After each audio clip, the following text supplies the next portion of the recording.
So I wanted to make a video about some psychology that I learned when I was pretty young. Um, I used to be pretty upset when I was a kid, upset about my life and the things that I couldn't change about it. And so one thing that I liked to do was to go online and play video games and get in arguments with people. And so um, I feel like I have a pretty high social IQ, and so it was something that I was naturally strong at in the beginning.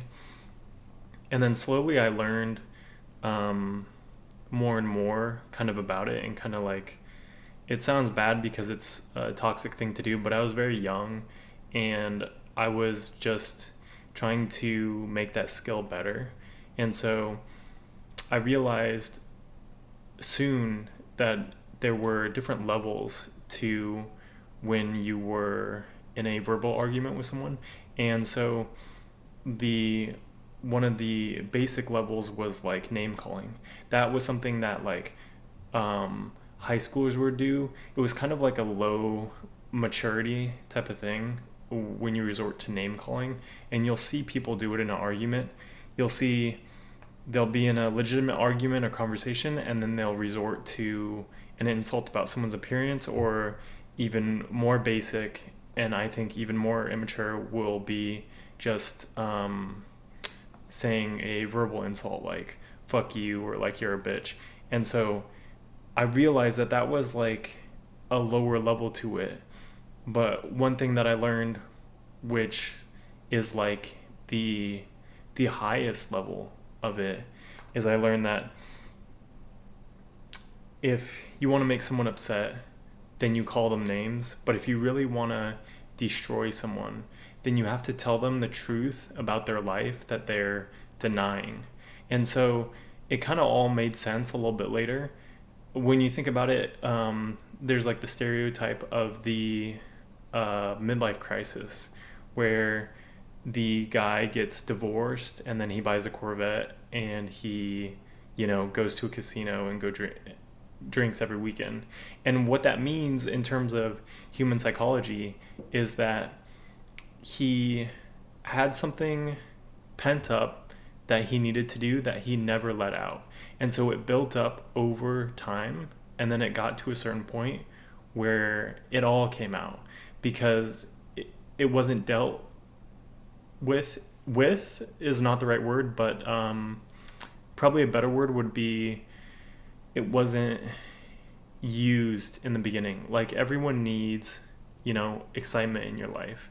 And if you go your whole life and you kind of suppress that and you don't get any excitement, then you build up this need for it. And then, it's bad when when it all comes out at once. And so how that relates to getting in arguments with people is when you tell them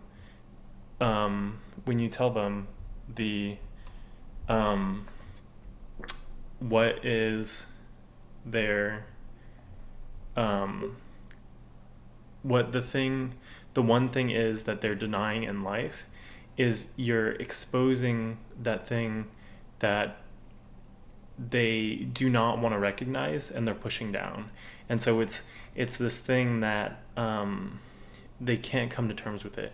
And the longer you go, the worse it gets, because the longer you go, the the less you want to deal with it, and the more you're willing to kind of conform your entire life around pushing it down and denying it from reality despite it being true.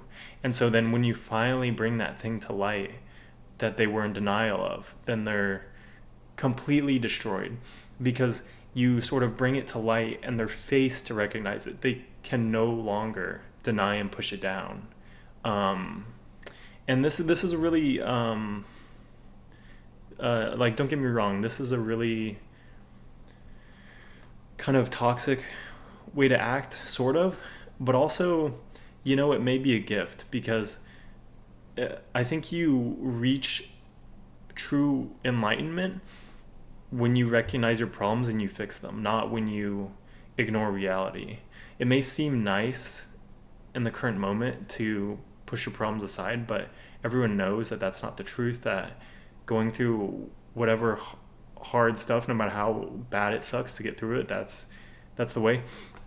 I know this conversation seems kind of convoluted, but I feel like people will understand what I mean and understand what I get. But I think that's a very, very interesting point about psychology. And just think about that when you look at other people in real life. And I don't think everyone carries that burden, but I think a lot of people do.